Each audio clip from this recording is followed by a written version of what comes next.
We have a real pleasure today, and we're very pleased to welcome Tim Bradley, Executive Director of the Chicago Area Runners Association. It's known as CARA, C-A-R-A, and that's the name of the club, and it's the third largest running club in the United States. They are Chicago's running club, providing opportunities for all runners to train, race, learn, be social, and volunteer.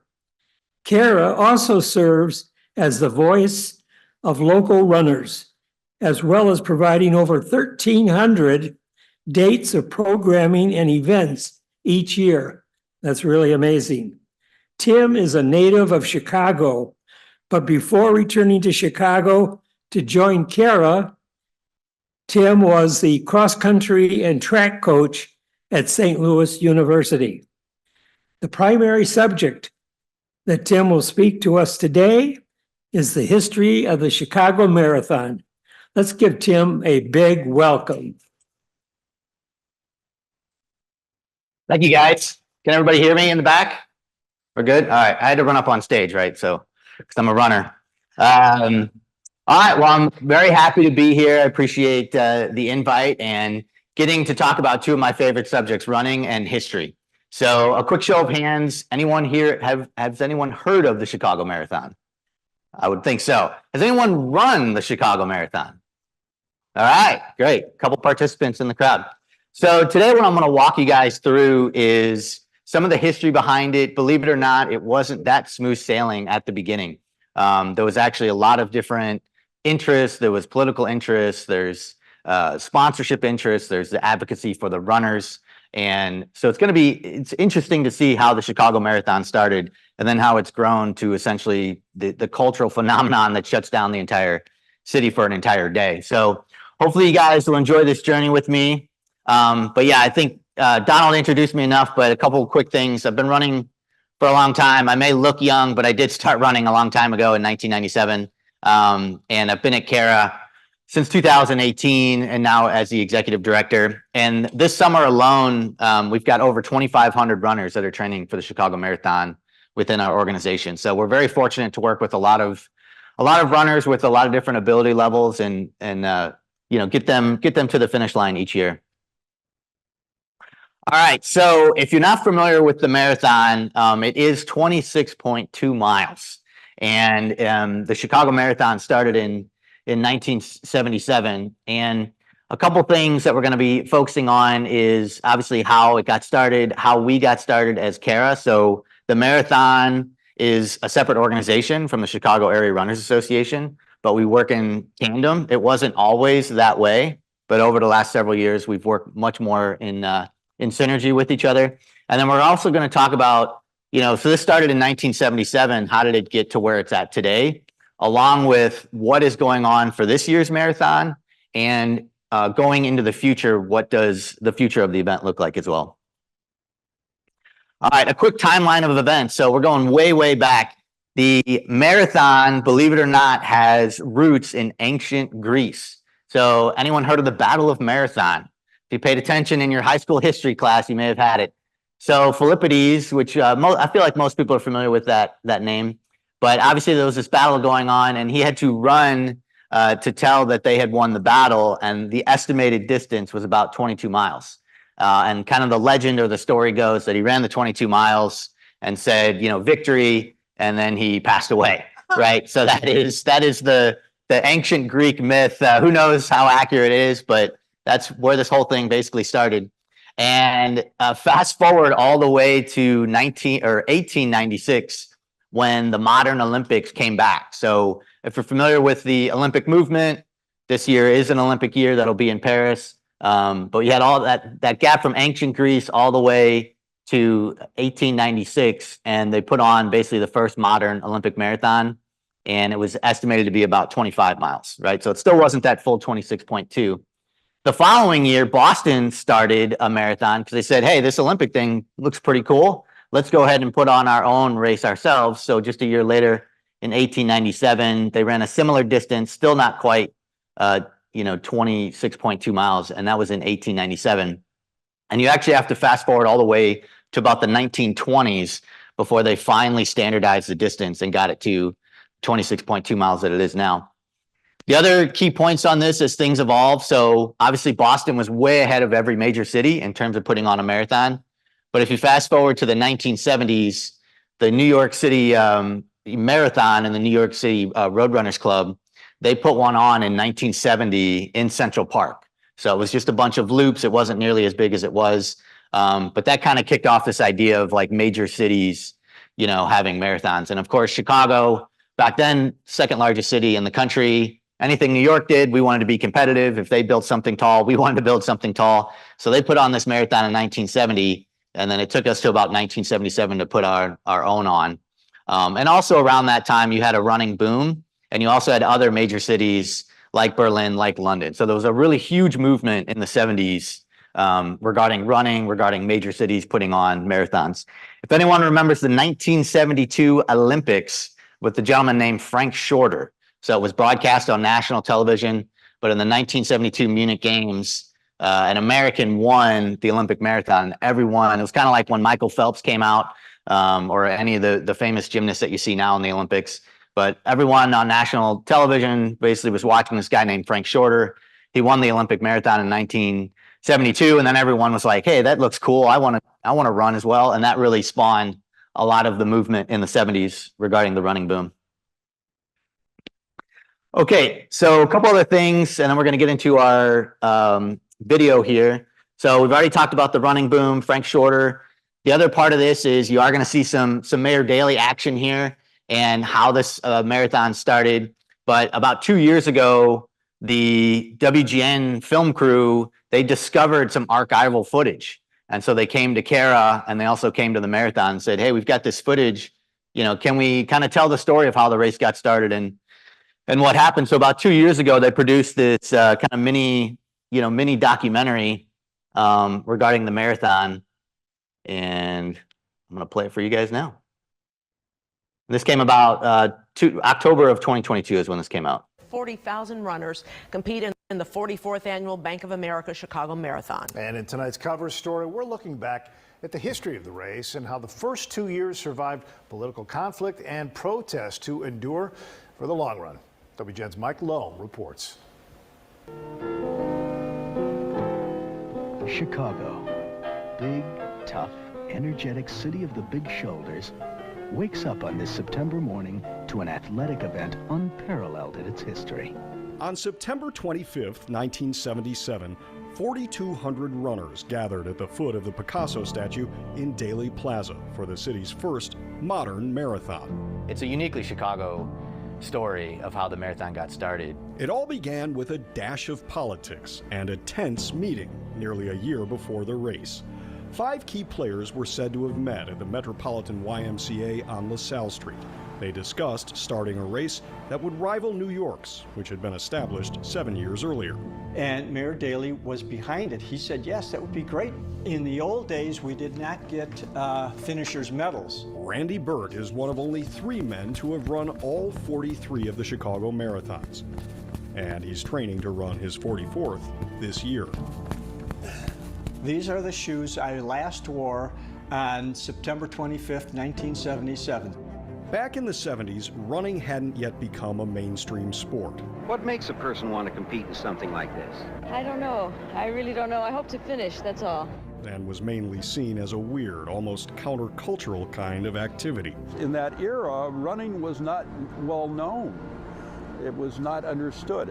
We didn't have, in the early years, many of the key players didn't understand running. They certainly didn't appreciate it. Citizens of Chicago pretty well take the park system here for granted. Old school Chicago Park Superintendent Ed Kelly reportedly told that round table at the Y that there would be a marathon in Chicago, quote, over my dead body. He really did not want that because he envisioned thousands of runners trampling all through his beautiful park system.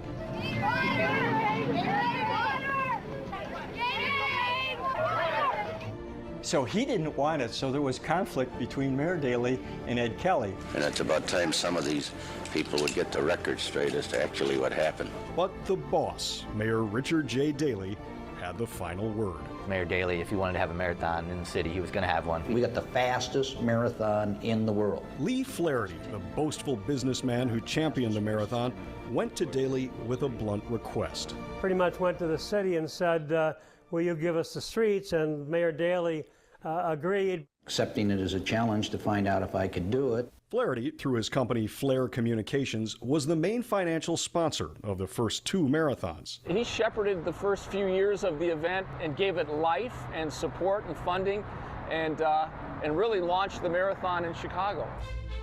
But shortly after Daley gave his blessing, the longtime mayor suffered a heart attack and died in December of 1976. Daley's successor, Michael Bolandic, was a recreational runner. Cool down, water on your head. And he convinced Kelly to support the marathon, which was named in Daley's honor. The Mayor Daley Marathon, dedicated to the late mayor's unabashed pride and joy in this magnificent city. To say we were figuring it out as we went along would be an understatement. Coach Bill Leach was a member of the early marathon committees which mapped the marathon's route. I remember the challenges and the layout of the marathon. Where's the start going to be? Where's the finish line going to be? And passionate debates about what the course should be. On race day, the New York Times reported that Daley's wife, Eleanor Sis Daley, was asked to fire a ceremonial cannon to start the race. Mayor Michael A. Bolandic and marathon sponsor Lee Flaherty assist Mrs. Richard J. Daley with the ceremonial cannon. But when she pulled the string, it had a misfire and it actually hit some of the spectators, and those spectators were related to the dignitaries who were putting on the race. The first race was the largest marathon in U.S. history up to that point. In the field was a runner dressed as Abe Lincoln, an 8-year-old boy, and a 25-year-old theology student named Dan Claytor, who had run cross-country at Concordia University. The leader, Dan Claytor, heads for the finish line at Buckingham Fountain. And was the first to cross the finish line at the first marathon. I was pretty confident coming into the race. I knew I'd trained pretty hard, and I had run a couple good races in the last few weeks, so I knew I was ready. Today, he's a retired pastor living in Nebraska and still has the plaque. This is the plaque I received for winning the first Chicago Marathon in 1977, 2 hours, 17 minutes, and 52 seconds. To achieve success in running, you have to be extremely disciplined, and it teaches you to be even-keeled, go out and be steady. You got to somewhat block out your emotions. In 1978, the Mayor Daley Marathon was back, but with more controversy. The 77 event had lost thousands of dollars, so organizers doubled the entry fee and pushed back the start time, hoping for more media exposure. The changes ruffled the runners.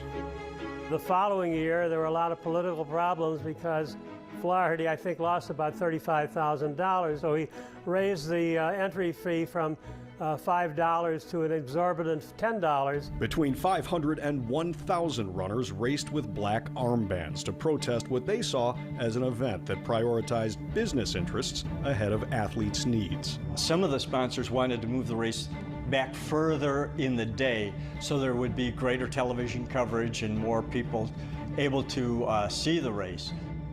The race aficionados who really know about running wanted the race to stay earlier in the morning when the temperature is cooler, because heat is the worst thing for marathon runners. You know, long before everything went digital, you know, CARE produced something called The Finish Line, and it really was a great newsletter. Out of that protest, the Chicago Area Runners Association, or CARA, was born. It kind of started as, hey, let's go to the race, wear a black armband, and say, the race is starting too late and it's too much money. And it wasn't until Kerry Pinkowski joined the race organization. He turned it around, and first thing he did as race director was made peace with the local running group and brought them into the race rather than excluding them. The next year, the race was retitled America's Marathon Chicago. Many people feel that this is the very best marathon in the world. And by the mid-1980s, it had become a marquee event in the sports world. Things really started popping after that. In 1984, Steve Jones set a world record, and 1 year later, Joan Benoit Samuelson set an American record here, attracting the fastest runners on the planet. Part of the success behind the Chicago Marathon is the course itself. It is flat and fast. It brings people from outside the city and people running in a marathon. It gives a lot of enthusiasm and a lot of spirit for Chicago. Now there are more than 40,000 runners, 1.7 million spectators, and the race is sponsored by Bank of America. Well, if you look at this case, basically this is my life. From his home in Long Beach, Indiana, The Indiana Dunes State Park, in my mind, is the #1 running area in the world. legendary runner and coach and best-selling author Hal Higdon, whose training program has become the Bible of endurance running. Looking at these diaries now, it sort of astounds me a little because this was the beginning of the training programs that are now so popular with today's runner. Marvels at how the marathon has grown. Chicago went from a smallest marathon in the world to literally one of the largest marathons of the world in 10 years.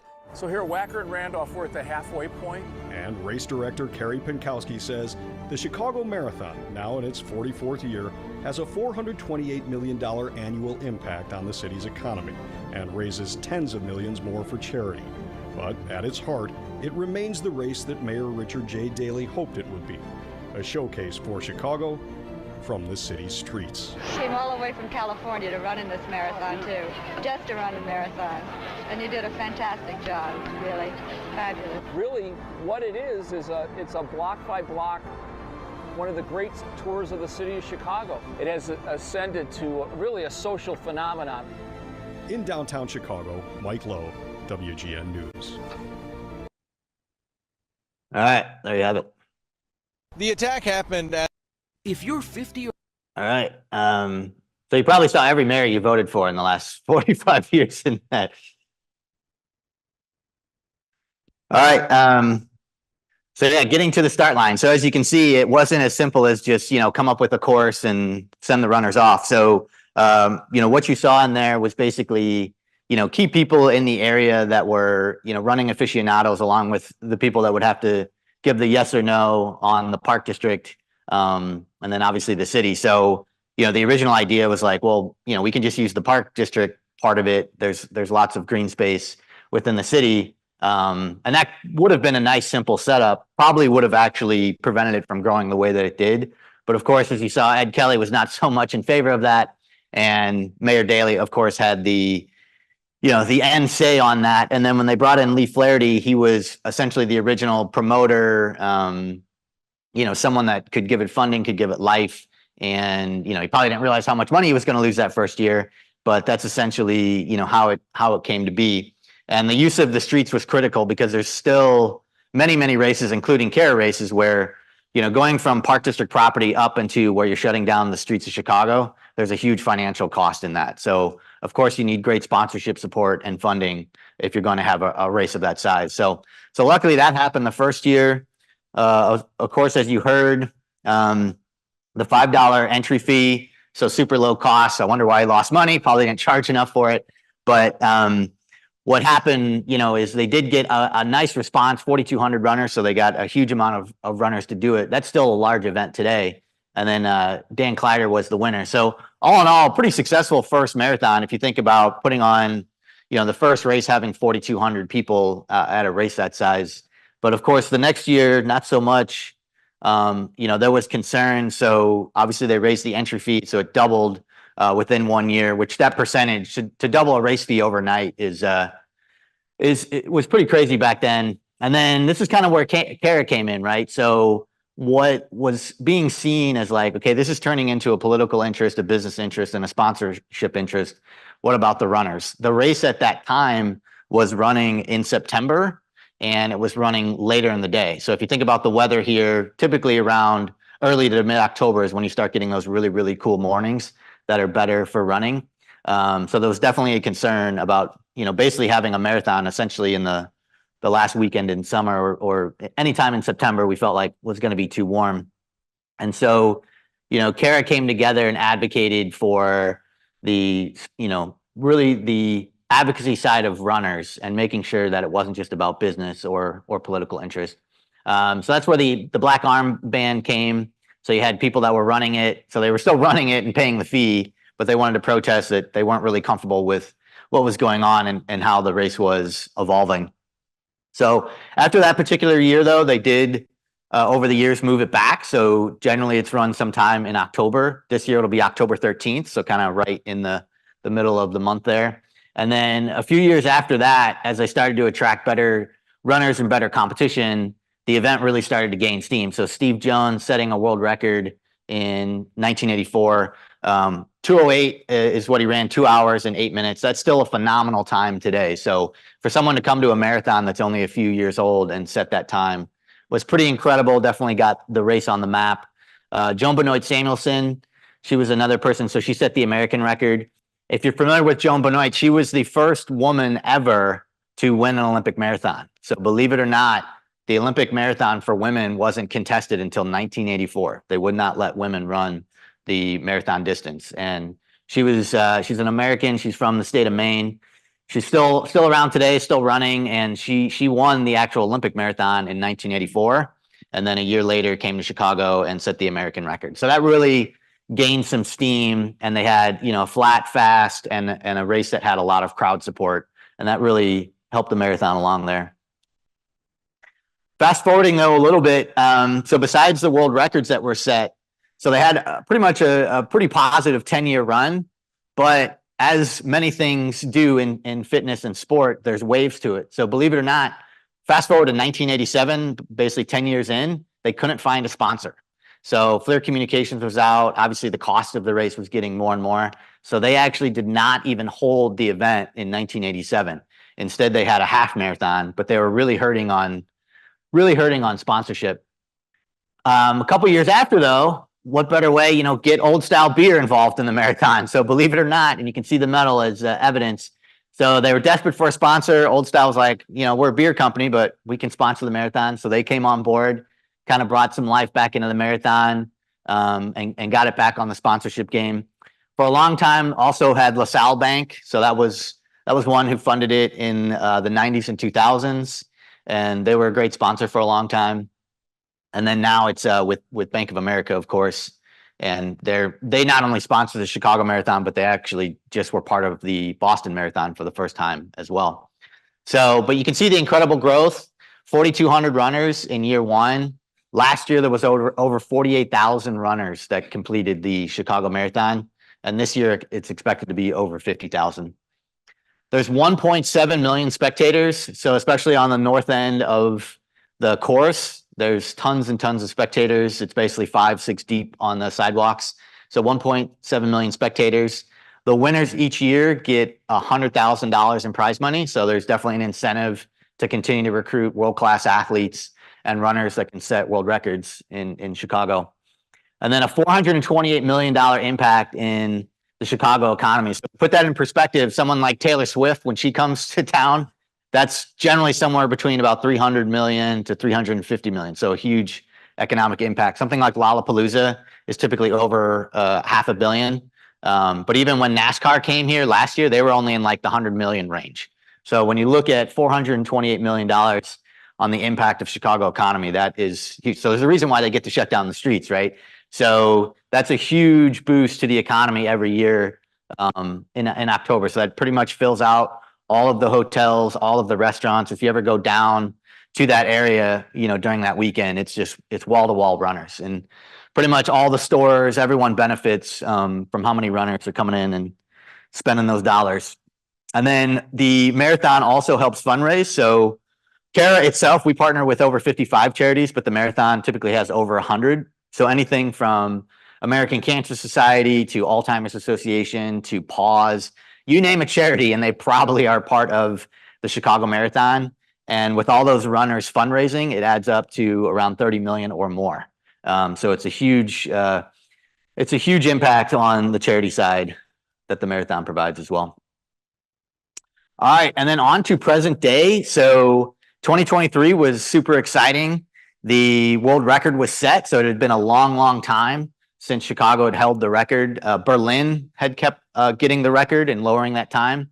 But believe it or not, Chicago got it. It was if you remember, it was a perfectly cool day. It was about 46 to 48 degrees, completely overcast. So it was just kind of like a nice, cool day. And the faster you ran, the more you got like a little air conditioning effect. So this gentleman, Kelvin Kiptum, was running 4:36 per mile for 26.2 miles.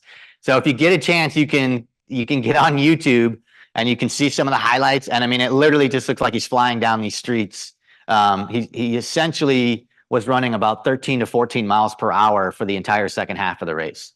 So if you know your downtown Chicago streets and he's just like whizzing by, it's an incredible watch. So, but yeah, he ran 2 hours and 35 seconds, pretty much smashed the world record. We were all on site. I was at the Palmer House Hotel watching it live. I mean, it was pretty phenomenal. Almost couldn't even really comprehend it.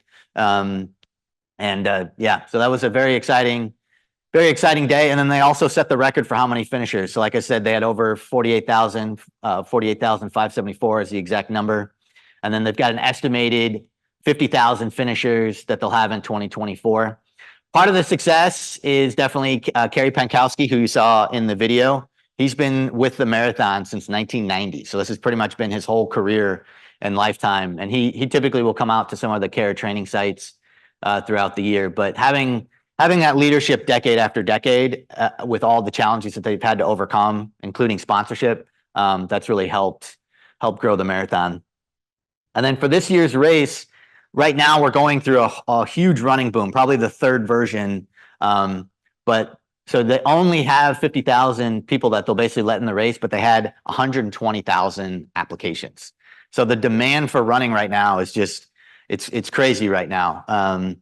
And the other thing, when you look at some of the other major marathons, whether it's London, Berlin, they're all selling out. There's all, unprecedented demand for individuals to get into these marathons and run them. So, and a couple other things too about all these world major marathons. So back in 2006, one of the ways that these marathons have grown is basically the global impact. So they can have people from all over the world that want to run the Chicago Marathon.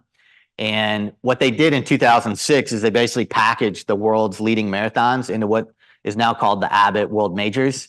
So it's Chicago, New York, Boston. Those are all the ones in the States. And then you've got London, Berlin, Tokyo. So kind of a who's who, major metropolitan cities all putting on races that are somewhere between 30,000 and 50,000 participants. And if you do all 6 of those, you get a medal, a specific medal called the Abbott World Majors Medal. And that really has boosted interest and participation across the world for marathons. Currently, right now, the Chicago Marathon sits at the second largest in the United States. So, of course, New York still is the largest.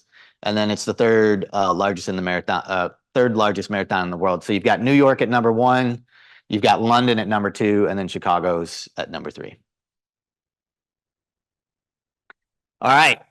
So a couple things, if you're wondering like, well, how do they do that, or how do we train all these individuals to run a marathon? So, when you have 50,000 people that want to run this race, like what do they need to do to be able to do that and train for it? And so these are kind of some of the things that you have to do and how CARE breaks down our training. So generally it's an 18-week period. So, whether someone's a beginner or it's their first marathon or they plan to run it or walk it, typically we recommend 18 weeks of training. We actually offer 6 different training plans. So I'll walk you guys through that. But whether you're a novice, intermediate, advanced, we have different training plans for individuals. The 2 big things that we do as group, or where you want to come together as like a running community, is the long runs. And then they also do intervals on a track. So typically if you do 2 sessions in a group setting each week, and then everyone has a training plan that they can kind of follow on their own for the other days. And then from a training standpoint, some of these runners will get up to as many as 22 miles in one session. So generally you actually don't run the full 26.2 miles in training. You wait till race day. People always ask me why, and I say, well, you don't, if you're climbing, and I know you've had someone speak on Mount Everest, but when you're climbing Mount Everest, you don't get to practice climbing Mount Everest. So it's kind of one of these things is you inch your way up to the marathon distance, and then when you get to the day of the race, that becomes like the longest and farthest you've ever run before. So that's just kind of how the training works. And then another aspect about this is, so when you look at how many miles does someone typically have to run per week, on the low end, it's about 40 miles per week. And on the high end, it's about 70 miles per week. That encompasses the vast majority of participants. A couple things about the history of training. So even though the marathon started in 1977, CARE started in 1978, they actually didn't have a formal training program until 1989.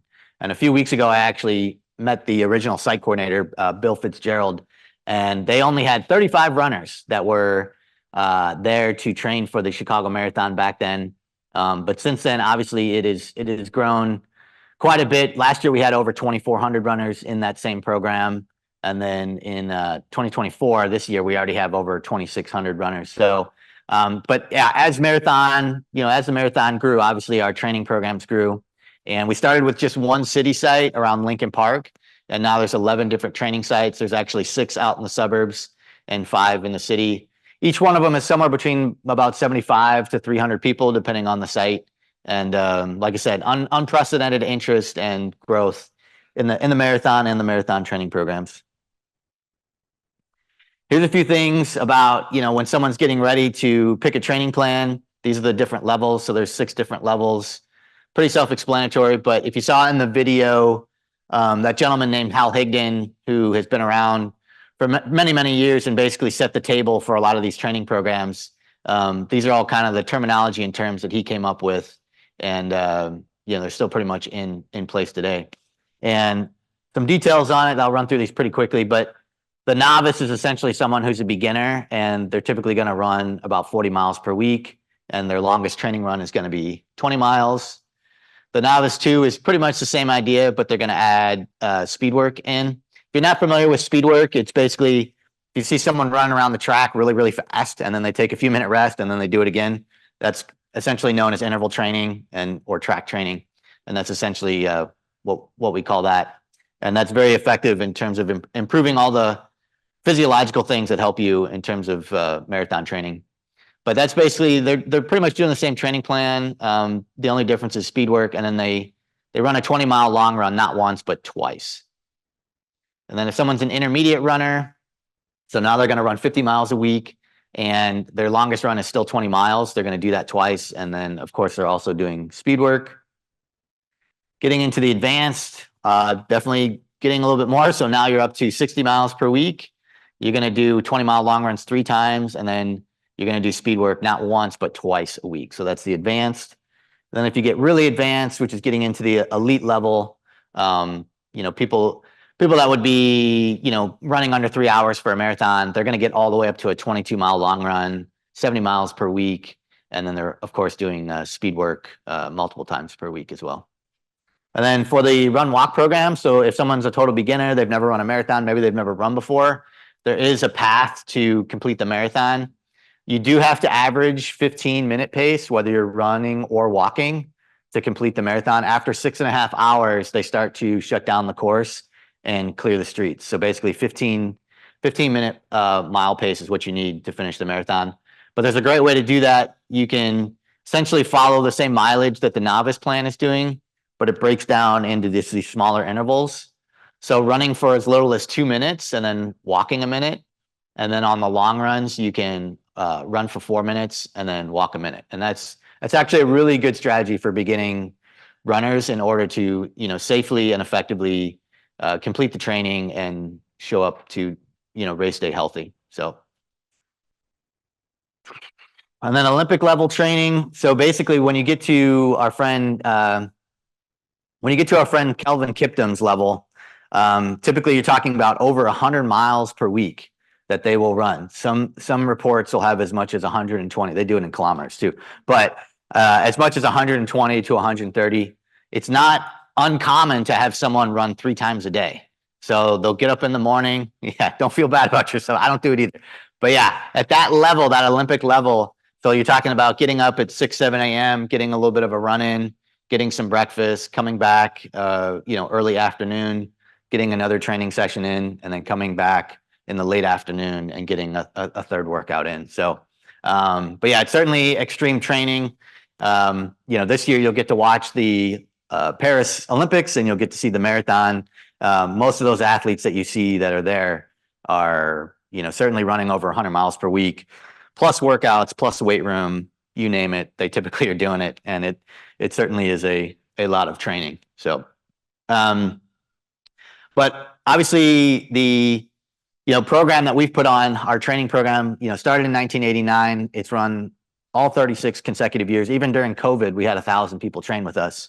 And, some of the indelible concepts that just keep people coming back. But believe it or not, when people first started training for the marathon, there really wasn't a lot of knowledge out there. People didn't necessarily know how much to run, how much to rest. And so one thing that was really revolutionary that you saw Hal Higdon talk a little bit about was the idea of building your mileage for a couple weeks and then backing off. And so giving yourself a little bit of a rest and then coming back and then building. So it kind of used to be everyone would just build and build and build, and more was better, more was better. But of course, injuries and burnout were the result of that. So once they figured out, build for a couple weeks, give yourself a little bit of a break, and then, keep doing that cycle, that was really effective. The other concept was tapering. So what tapering means is when you've got all of your training done primarily, so we talked about, we've got 18 weeks of training. For us, by the time you get to week 15, you've reached your peak mileage. Because what we do those last couple weeks, week 16, 17, and 18, is you actually do this tapering concept, which is basically rest. And so it's a longer period of rest leading up to the marathon to make sure that your body is fully recovered from that hard 15 weeks of training that you did. And like I said, that was pretty revolutionary. People didn't really know. They thought like, well, the marathon's coming up. The more I run, the better. But then they would show up really tired on race day. And so you have to be rested enough on race day to get the most out of your training. And then the other concepts that we have, we call it power of the group. And we have group leaders. So that's basically people that help pace our other runners. These are typically experienced marathoners. We have one group leader, her name's Heather. She works out at the Darien training site. She's completed over 300 marathons.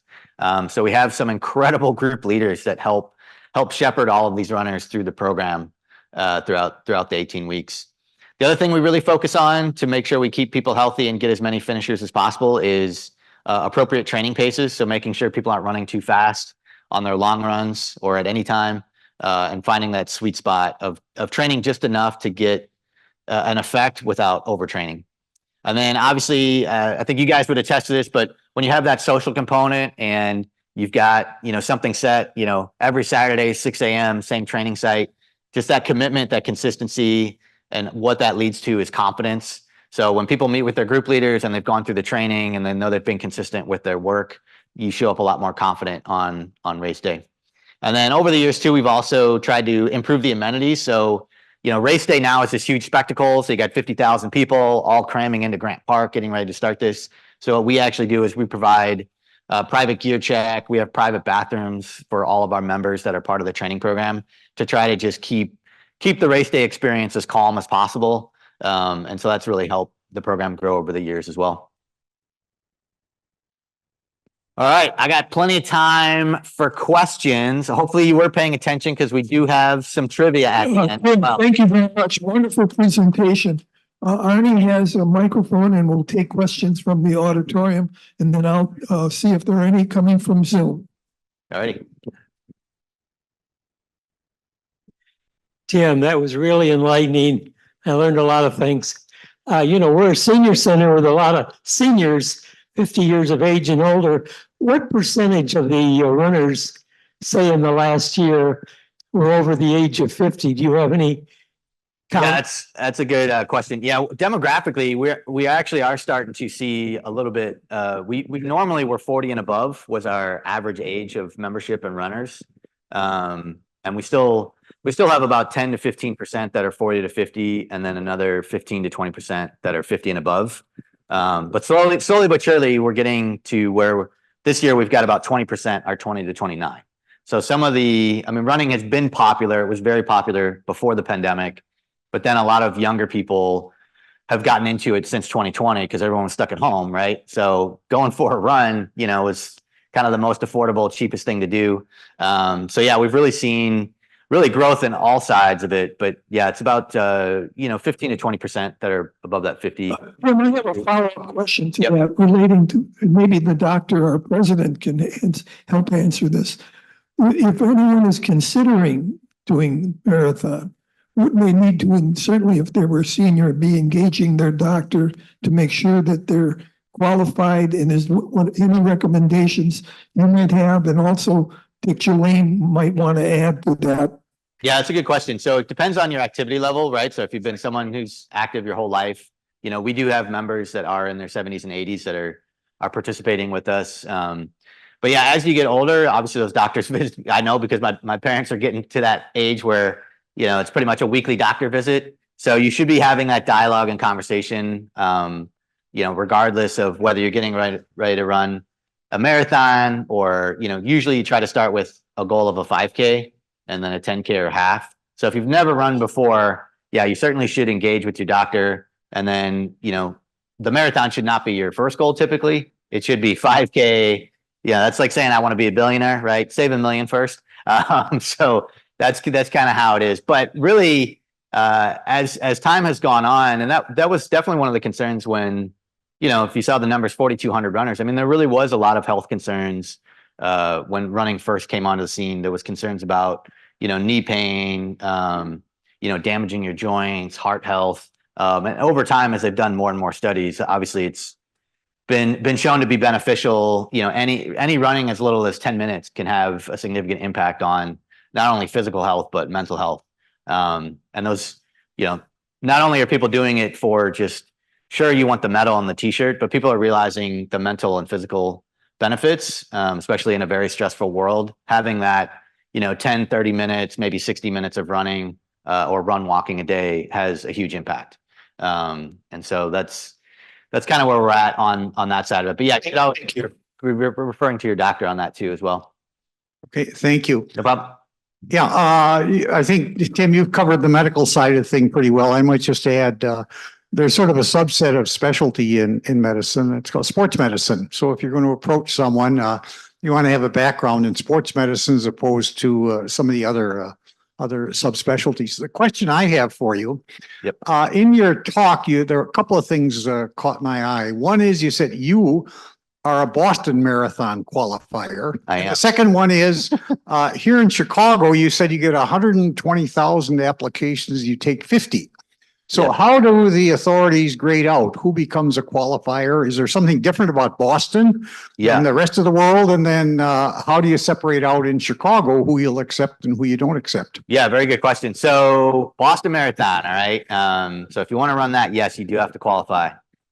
We get to go there. We have runners that go to the Boston Marathon every year. So they have age graded qualifying standards for Boston. It's been like that for decades and decades. Those can also get faster the more people participate. But Boston, yeah, really is all about qualifying times. And then you hope nowadays what you have to do is not only hit the qualifying time, but then you have to hit it by hopefully 5 minutes or more. It's that competitive to get into that race. Chicago Marathon, for a long, long time, you could wait even till August to sign up. And then about 10 years ago, maybe even a little bit more, they had to go to what's considered a lottery system. They may not use lottery, but you apply. So you have those 120,000 applications and they basically do random draw. And then they also have the charity side of it. And then they have some special bibs, right? So at Cara, we do get 100 bibs just for our group leaders that help our program. But most people are getting in either through charity or that lottery system. But a lot of people are not getting in nowadays too. And if you really want to blow your mind, the London Marathon, which has over 50,000 finishers typically, they had over 700,000 applications. So basically anyone who ran in Europe, I mean, they have a lot of countries right next to them, but anyone that ran in Europe, so I mean, it's insane. Yeah, 700,000 applications for one race. Just a whole new ball game, and I don't know if it's a bubble yet, but it's definitely a boom market right now. Yep. I have one over here. Yeah. How often are incidents of cheating cropping up, and good question, and how are they dealt with? So in 2022, there was 78 instances of cheating. Last year, there was over 200. And so the way it works now is everyone gets a bib, and there's a chip on the back of it. So when you cross the start line, it automatically starts your time. There's other chip mats throughout the course. So let's say at 5K, it'll mark you off at 10K, on and on and on. So generally they've got a pattern of times that they can track you with. From time to time, someone will miss the chip, or, all of a sudden, they finished, like they were at 20 miles and then you never saw them, finish, or, all of a sudden their pace sped up by like 2 minutes. And so they spend about two weeks to a month going through every single result and making sure that there's, consistency in terms of the chip times, the finish times. The other thing that they can do too is they have photographers on the course. So typically they can either find some type of photo or video evidence of that person, whether, they were cheating or missed a chip mat or whatever it might be. So, but yeah, it is a growing concern. They do have enough staff and bandwidth to cover that though. But yeah, over 200 last year. Well, there's a couple of things. One, they can either decide that that person did cheat.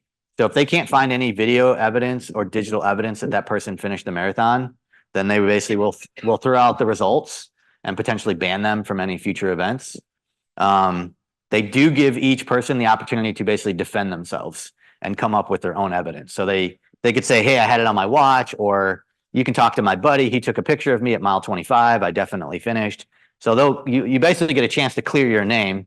But if you can't, then your results either get thrown out or they'll just be listed as pending and you don't get an official time. So, yeah. From what Bob asked, how are they cheating? This whole group is running as a group. What do they do? Well, there's a lot of ways to cheat. I don't want to give you all the secrets, but yeah. Does anyone remember Rosie Ruiz? You know that was a national story back in the 80s. So basically she was in the Boston Marathon. She just took the T train. So that's one way. We have quite the transit system. So back then, Rosie Ruiz in Boston took the T train and then just like showed up at the finish line. And that was before electronic timing. Now it's a lot harder because basically what's going to happen is they're going to catch it because they're going to show that you were on the course and at some point you diverted and then hit a chip mat too soon.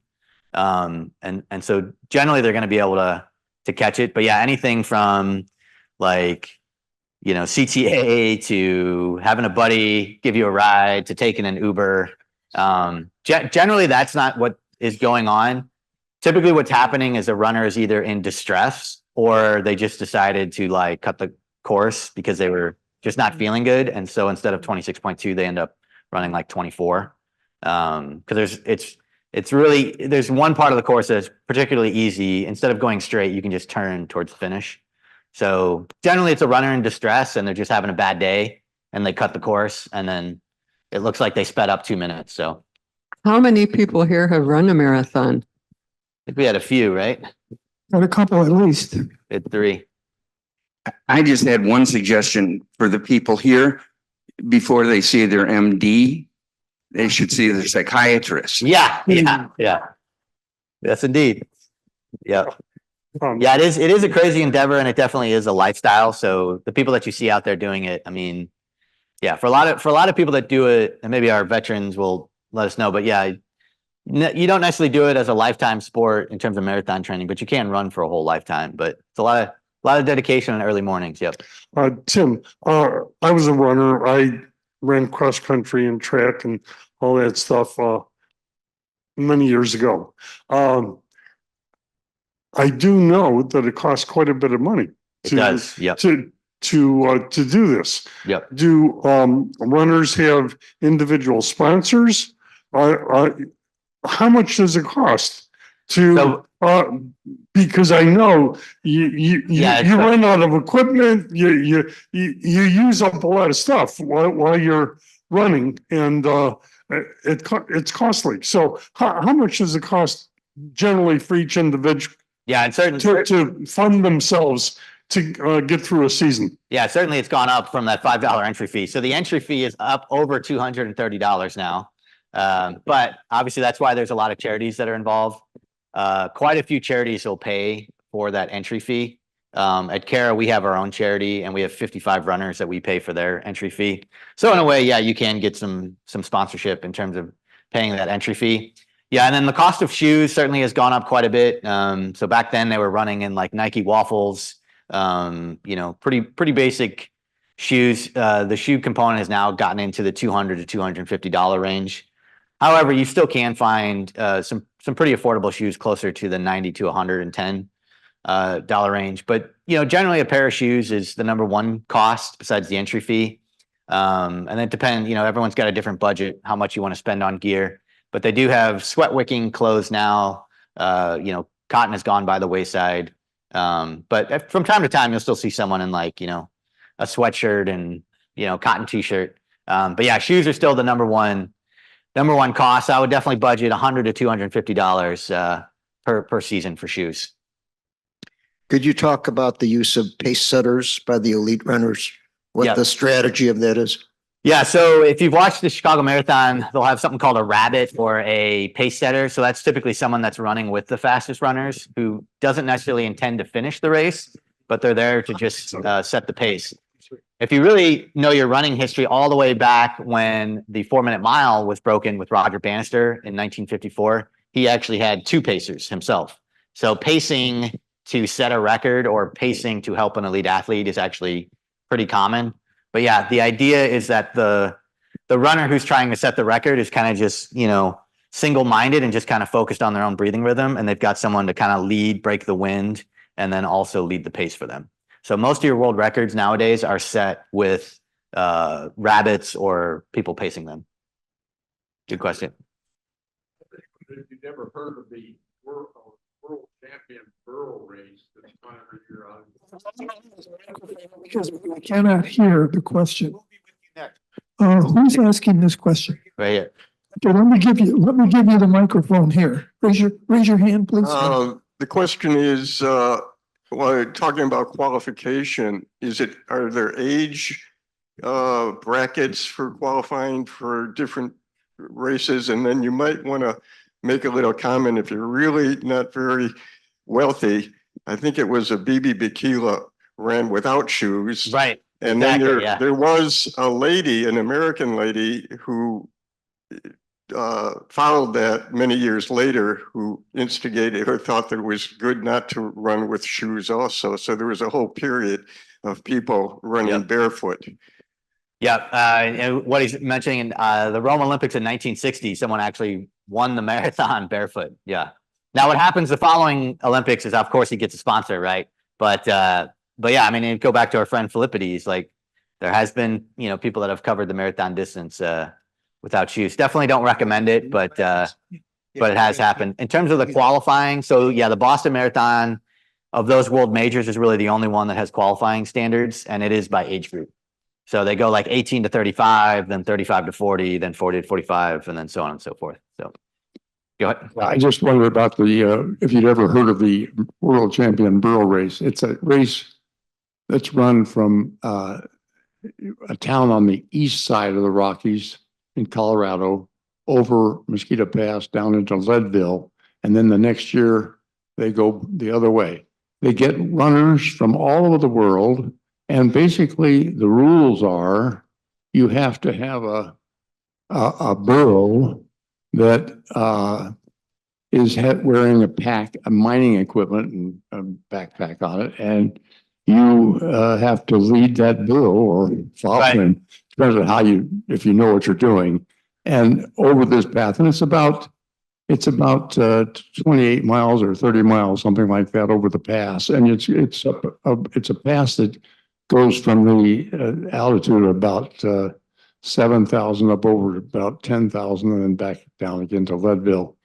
And it is amazing. I was working for American Smelting and Refining at summer of 1957, and I found out that the man that had won the race the year before had taken in the last mile or so a drink of cold water because it was so hot. Right. And he got terrible. And I rented his burro, and basically I got leaded, unfortunately, and couldn't make the race. Leaded meaning you're sick. Yeah, I haven't necessarily heard of that particular race, but I know there is one in Leadville. Yeah, that's like 100 miles. But yeah, there is a whole, besides the marathon, which is 26.2, there is a whole world out there that they call ultra marathoning. So there are races, 50K, 50 miles, 100 miles, and on and on. So Tim, last question. I put this in chat. How does the marathon address the need for increased security for participants and viewers? We've got kind of in a unique situation, maybe not so unique, opportunity for all kinds of protests. Yes. Yeah. And if you just saw, there was a protest at one of the major golf championships. So yeah, believe it or not, the Chicago Marathon now is up to the same threat level as the Super Bowl, right? Because of the sheer amount of participants and then spectators.